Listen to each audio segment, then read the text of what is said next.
అదృష్టం. ఒకటి దాదాపు 3 దశాబ్దాలుగా 3.5 దశాబ్దాలుగా వెంకయ్య స్వామి గారిని దర్శించుకుంటూనే ఉండా. ఎమ్మెల్యే అయినా, మంత్రి అయినా, అధికారం ఉన్నా లేకపోయినా నేను ఒకటే కోరేవాడిని, వెంకయ్య స్వామిని అందరూ బాగుండాలి స్వామి, ప్రజలందరినీ బాగా చూడండి అని చెప్పేవాడిని, ఒకటే ఒక మాట. బట్ ఈరోజు మాత్రం ఒక్క కోరిక కోరుకున్నా, స్వామి ఈ సర్వేపల్లి నియోజకవర్గంలో ప్రజల ఆస్తులు అట్లే గవర్నమెంట్ ప్రాపర్టీస్, ప్రభుత్వ ఆస్తులు, అదేవిధంగా ప్రకృతి సంపద అంతవరకు కాపాడండి స్వామి.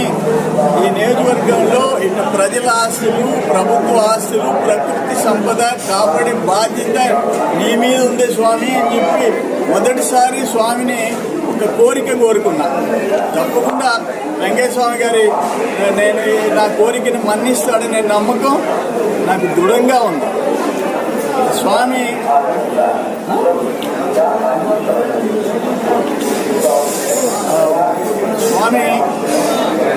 సర్వేపల్లి నియోజకవర్గంలో ఇక్కడ నియోజకవర్గ కేంద్రమైన వెంకటాచలం మండలంలో ఆ స్వామి నెలకొని ఉండటం, ఆశీస్సులు ఉండబట్టి మీ అందరూ కూడా, మీడియా మిత్రులు అందరూ కూడా సర్వేపల్లి నియోజకవర్గంలో ఆస్తులు కాపాడేదానికి, అక్కడున్న ప్రకృతి సంపద కాపాడేదానికి, ప్రభుత్వ ఆస్తులు కాపాడేదానికి వెంకయ్య స్వామి గారి ఆశీస్సులతో మీ జర్నలిస్టులందరూ కీలక పాత్ర పోషించారు.